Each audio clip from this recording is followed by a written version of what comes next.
প্রিয় ছাত্রছাত্রীরা, ভারতের শাসন বিভাগ এই অধ্যায় থেকে আজকে আলোচনা করব ভারতের অঙ্গরাজ্যের রাজ্যপালের ক্ষমতা ও পদমর্যাদা আলোচনা করো এই প্রশ্নের উপর। এখানে ছাত্রছাত্রীদেরকে বলে রাখি যে এই রাজ্যপালের ক্ষমতা ও পদমর্যাদা নিয়ে যে আলোচনা, পয়েন্ট ভিত্তিক আলোচনা, তার মধ্যে একটা পয়েন্ট, গুরুত্বপূর্ণ পয়েন্ট, সেটা হচ্ছে রাজ্যপালের স্বেচ্ছাধীন ক্ষমতা। বেশিরভাগ ক্ষেত্রেই যেভাবে দেয়া আছে ভারতের অঙ্গরাজ্যের রাজ্যপালের ক্ষমতা ও পদমর্যাদা আলোচনা করো, এইভাবেই প্রশ্নটা আসে। কিন্তু কখনো কখনো প্রশ্নটা এইভাবে আসে যে ভারতের অঙ্গরাজ্যের রাজ্যপালের স্বেচ্ছাধীন ক্ষমতা আলোচনা করো। এবার তখন শুধুমাত্র স্বেচ্ছাধীন ক্ষমতা লিখতে হবে। তাই এই ভারতের অঙ্গরাজ্যের রাজ্যপালের ক্ষমতা ও পদমর্যাদা নিয়ে আলোচনার সময় স্বেচ্ছাধীন ক্ষমতাটা একটু বড় করে তৈরি করে রাখতে হবে, যাতে করে স্বেচ্ছাধীন ক্ষমতা এইটুকুর উপর যদি প্রশ্ন হয় তাহলে যেন সেটা তোমরা একটু বড় করে লিখতে পারো। প্রথমে হচ্ছে ভূমিকা। ভারতে কেন্দ্রের মতোই রাজ্যগুলোতেও সংসদীয় শাসন ব্যবস্থা প্রবর্তন করা হয়েছে। কেন্দ্রেও যেমন রাষ্ট্রপতি হচ্ছেন নিয়মতান্ত্রিক শাসক প্রধান, রাজ্যের ক্ষেত্রেও একইভাবে রাজ্যপাল হচ্ছেন রাজ্যের নিয়মতান্ত্রিক শাসক প্রধান। নিয়মতান্ত্রিক শাসক প্রধান হলেও সংবিধান অনুযায়ী রাজ্যপালকে এমন কিছু স্বেচ্ছাধীন ক্ষমতা দেওয়া হয়েছে যেখানে রাজ্যপাল মুখ্যমন্ত্রীর পরামর্শ ছাড়াই সেই সমস্ত ক্ষমতাগুলো ভোগ করতে পারেন। তবুও সর্বোপরি বেশিরভাগ ক্ষেত্রেই মুখ্যমন্ত্রীর পরামর্শক্রমেই রাজ্যপাল তার প্রশাসনিক ক্ষমতা ভোগ করে থাকেন। সেই জন্য তাকে নিয়মতান্ত্রিক শাসকই বলা হয়। রাজ্যপালের ক্ষমতা এবং কার্যাবলীকে আমরা কয়েকটি ভাগে ভাগ করে আলোচনা করতে পারি। এক নম্বর হচ্ছে শাসন সংক্রান্ত ক্ষমতা। রাজ্যপাল যেহেতু রাজ্যের শাসন বিভাগের প্রধান, তাই রাজ্যপালের নামেই রাজ্যের শাসন সংক্রান্ত যাবতীয় কার্যক্রম সম্পাদিত হয়। রাজ্যের শাসন সংক্রান্ত সমস্ত কাজকর্ম যাতে সুষ্ঠুভাবে পরিচালিত হয় তার জন্য রাজ্যপালই বিভিন্ন নিয়মকানুন প্রণয়ন করে থাকেন। শাসক প্রধান হিসেবে রাজ্যপাল নিয়োগ সংক্রান্ত বিষয়ে গুরুত্বপূর্ণ ভূমিকা পালন করে থাকেন। রাজ্যপাল রাজ্য বিধানসভার সংখ্যাগরিষ্ঠ দল বা জোটের নেতা বা নেত্রীকে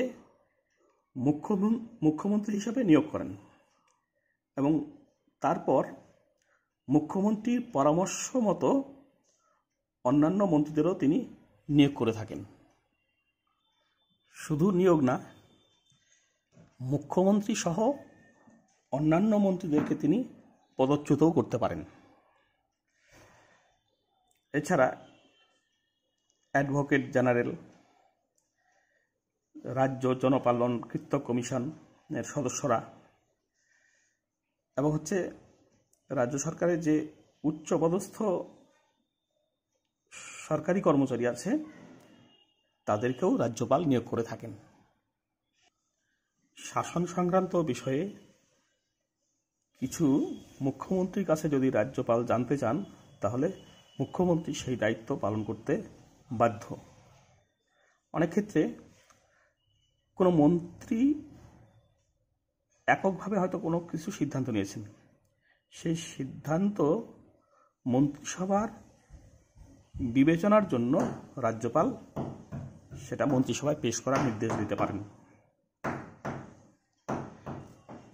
এছাড়া নিজ নিজ রাজ্যে অবস্থিত যে বিশ্ববিদ্যালয়গুলো আছে, অবশ্যই কেন্দ্রীয় বিশ্ববিদ্যালয় ছাড়া রাজ্যের অধীনে যে বিশ্ববিদ্যালয়গুলো আছে সেগুলোর আচার্য বা চ্যান্সেলরদের রাজ্যপাল আচার্য বা চ্যান্সেলর হিসাবে রাজ্যপাল ভূমিকা পালন করে থাকেন। আইন সংক্রান্ত ক্ষমতা। রাজ্যপাল যদিও আইনসভার সদস্য নন, কিন্তু তিনি আইনসভার অবিচ্ছেদ্য অংশ হিসেবে বিবেচিত হন। আইনসভায় অধিবেশন কখন আহ্বান করা হবে, কখন স্থগিত রাখা হবে ইত্যাদি বিষয়ে রাজ্যপাল স্বেচ্ছাধীন ক্ষমতা ভোগ করেন।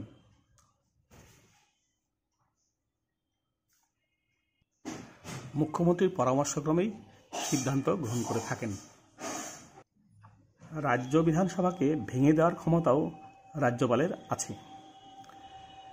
তাছাড়া আইনসভায় যদি কোনো বিল গৃহীত হয়, সেই বিল রাজ্যপালের সম্মতি ছাড়া কখনো সেটা আইনে পরিণত হতে পারে না।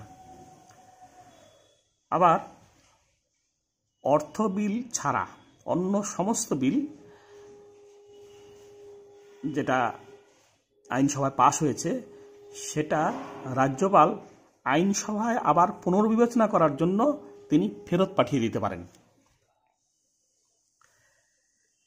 আবার কখনো কখনো তিনি কোনো বিলের সম্মতি না দিয়ে সেই সিদ্ধান্তকে রাষ্ট্রপতির কাছে বিবেচনার জন্য পাঠিয়ে দিতে পারেন। অনেক ক্ষেত্রে দেখা যায় যে রাজ্যের আইনসভা অধিবেশন নেই, অধিবেশন বন্ধ আছে, এই সময় কোনো জরুরি আইন প্রণয়ন করা প্রয়োজন হয়ে পড়েছে। সেক্ষেত্রে রাজ্যপাল অধ্যাদেশ বা অর্ডিন্যান্স জারি করে একটা আইন ঘোষণা করতে পারেন। যদি এটা ঠিক, পরবর্তী অধিবেশন বসলে সেই অধ্যাদেশকে বা অর্ডিন্যান্সকে আইনসভায় পাশ করিয়ে নিতে হয়। এছাড়া যে সমস্ত রাজ্যে দ্বিকক্ষ বিশিষ্ট আইনসভা আছে, তো উচ্চকক্ষের নাম হচ্ছে বিধান পরিষদ, নিম্নকক্ষের নাম হচ্ছে বিধানসভা। তা যেখানে এই উচ্চকক্ষ আছে সেখানে রাজ্যপাল শিল্প, সাহিত্য, বিজ্ঞান, সমাজসেবা ইত্যাদিতে খ্যাতিমান ব্যক্তিদেরকে তিনি মনোনীত করতে পারেন। নিম্নকক্ষে তিনি যদি প্রয়োজন মনে করেন তাহলে ইঙ্গ ভারতীয় সম্প্রদায়ের মধ্য থেকে একজনকে তিনি মনোনয়ন করতে পারেন। যেখানে দ্বিকক্ষ বিশিষ্ট আইনসভা আছে সেখানে উভয় কক্ষের যে যৌথ অধিবেশন, সেই যৌথ অধিবেশন আহ্বান করেন রাজ্যপাল। রাজ্য আইনসভায় বাণী প্রেরণ করা এবং প্রতি বছর আইনসভায় প্রথম অধিবেশনের শুরুতে ভাষণ দেওয়া ইত্যাদি রাজ্যপালের ক্ষমতার মধ্যে পড়ে। অর্থ সংক্রান্ত ক্ষমতা। রাজ্যপালের অর্থ সংক্রান্ত ক্ষমতাও গুরুত্বপূর্ণ। যেমন রাজ্যপালের সম্মতি ছাড়া রাজ্য আইনসভায় কোনো ব্যয় বরাদ্দের দাবি পেশ কিংবা অর্থ বিল উত্থাপনই করা যায় না। রাজ্যের যে বাজেট বা বার্ষিক আয় ব্যয়ের বিবরণ, এই বাজেট অর্থমন্ত্রীর মাধ্যমে আইনসভায় উত্থাপন করার ব্যবস্থা করে থাকেন রাজ্যপাল। তাছাড়া রাজ্যপালের হাতে একটা তহবিল আছে যার নাম আকস্মিক ব্যয় তহবিল। এটা রাজ্যপালের হাতেই ন্যস্ত। অর্থাৎ আকস্মিক বা জরুরি কোনো প্রয়োজনে অর্থ বরাদ্দ করতে হলে পরে এই রাজ্যপালের যে আকস্মিক ব্যয় তহবিল, এই তহবিল থেকে রাজ্যপাল অর্থ মঞ্জুর করতে পারেন। তবে এটা ঠিক যে এইভাবে অর্থ ব্যয়িত হলেও এই ব্যয় পরবর্তী সময়ে রাজ্য আইনসভায় পাশ করিয়ে নিতে হয়। বিচার সংক্রান্ত ক্ষমতা। রাজ্য হাইকোর্টের বিচারপতিরা রাজ্যপালের পরামর্শক্রমে রাষ্ট্রপতি কর্তৃক নিযুক্ত হন। রাজ্যের যে দেওয়ানি আদালত আছে সেই দেওয়ানি আদালতের বিচারপতি, অতিরিক্ত জেলা জজ, দায়রা জজ, এই সমস্ত বিচারকদেরকে রাজ্যপাল নিয়োগ করে থাকেন। এছাড়া কোনো দণ্ডপ্রাপ্ত ব্যক্তি, সেই দণ্ডপ্রাপ্ত ব্যক্তির যে দণ্ডাজ্ঞা অর্থাৎ শাস্তি, সেই শাস্তিকে তিনি হ্রাস করে দিতে পারেন। তবে ভারতের রাষ্ট্রপতি যেমন মৃত্যু দণ্ডপ্রাপ্ত ব্যক্তিকে ক্ষমা প্রদর্শন করতে পারেন, কিন্তু রাজ্যের রাজ্যপাল কোনো মৃত্যু দণ্ডপ্রাপ্ত ব্যক্তিকে ক্ষমা প্রদর্শন করতে পারেন না। এবং সামরিক আদালতে যে দণ্ডিত ব্যক্তি, সেই দণ্ডিত ব্যক্তিকেও তিনি ক্ষমা প্রদর্শন করতে পারেন না। স্বেচ্ছাধীন ক্ষমতা। অঙ্গরাজ্যের রাজ্যপালরা কিছু স্বেচ্ছাধীন ক্ষমতা ভোগ করে থাকেন। এই স্বেচ্ছাধীন ক্ষমতাগুলোর জন্য অনেকে রাজ্যপালকে প্রকৃত শাসক বলে গণ্য করে থাকেন। স্বেচ্ছাধীন ক্ষমতা বলতে কোনগুলোকে বোঝায়? যে সমস্ত ক্ষমতা রাজ্যের মুখ্যমন্ত্রী বা মন্ত্রিসভার পরামর্শ ছাড়াই নিজের ইচ্ছে মতো রাজ্যপাল প্রয়োগ করতে পারেন, সেগুলোকেই হচ্ছে স্বেচ্ছাধীন ক্ষমতা বলে। সাধারণভাবে রাজ্যপালরা মুখ্যমন্ত্রী পরামর্শ অনুযায়ী কাজ করে থাকেন, কিন্তু এই স্বেচ্ছাধীন ক্ষমতা যেগুলো আছে সেগুলো প্রয়োগ করবার ক্ষেত্রে মুখ্যমন্ত্রীর পরামর্শ গ্রহণ করবার কোনো প্রয়োজন নেই। এবং এই স্বেচ্ছাধীন ক্ষমতা নিয়ে কোনো আদালতে কোনো মামলা করা যাবে না, কোনো প্রশ্ন তোলা যাবে না। কোন কোন ক্ষেত্রে স্বেচ্ছাধীন ক্ষমতা আছে? যেমন রাষ্ট্রপতি কোনো রাজ্যের রাজ্যপালকে পার্শ্ববর্তী কেন্দ্রশাসিত অঞ্চলের প্রশাসকের দায়িত্ব অর্পণ করতে পারেন, এক্ষেত্রে রাজ্যপাল স্বেচ্ছাধীন ক্ষমতা ভোগ করবেন। মহারাষ্ট্র ও গুজরাটের কয়েকটি অঞ্চলের উন্নতি বিধানের জন্য রাষ্ট্রপতি সংশ্লিষ্ট রাজ্য দুটির রাজ্যপালদের হাতে স্বতন্ত্র উন্নয়ন পর্ষদ গঠনের বিশেষ দায়িত্ব অর্পণ করতে পারেন। এই সমস্ত উন্নয়ন পর্ষদের পরিচালনা এবং উন্নয়নমূলক ব্যয়ের যে ন্যায়সঙ্গত বন্টন, এই সমস্ত ক্ষেত্রে রাজ্যপাল স্বেচ্ছায় ক্ষমতা ভোগ করেন। সেই রাজ্যের মুখ্যমন্ত্রীদের পরামর্শক্রমে তিনি চলতে বাধ্য নন। এছাড়া যেটা বলা আছে, যতদিন বিদ্রোহী নাগাদের ক্রিয়াকলাপের ফলে নাগাভূমিতে অর্থাৎ নাগাল্যান্ডে আভ্যন্তরীণ গোলযোগ চলতে থাকবে, ততদিন পর্যন্ত ওই রাজ্যের রাজ্যপালের হাতে আইন শৃঙ্খলা রক্ষার বিশেষ দায়িত্ব ন্যস্ত থাকবে। মণিপুর এবং সিকিমের ক্ষেত্রেও রাজ্যপালদের হাতে বিশেষ ক্ষমতা দেওয়া হয়েছে, যেখানে নাকি রাজ্যপাল স্বেচ্ছায় ক্ষমতা ভোগ করতে পারেন। সংবিধানের ৬ষ্ঠ তফসিলে উপজাতি অধ্যুষিত অঞ্চলসমূহের কতগুলি নির্দিষ্ট প্রশাসনিক বিষয়ে এবং আসাম বা তার স্বয়ংশাসিত জেলা পরিষদের মধ্যে খনিজ সম্পদের লভ্যাংশ বন্টনের ব্যাপারে কোনো বিরোধ বাধলে সেক্ষেত্রে রাজ্যপাল স্বেচ্ছাধীন ক্ষমতা প্রয়োগ করে থাকেন। এছাড়াও আরও কয়েকটি ক্ষেত্রে রাজ্যপাল স্বেচ্ছাধীন ক্ষমতা ভোগ করে থাকেন, যেমন রাজ্যের মুখ্যমন্ত্রীকে নিয়োগ, মন্ত্রিসভার বরখাস্ত করা, বিধানসভা ভেঙে দেওয়া, অধ্যাদেশ অর্ডিন্যান্স জারি করা।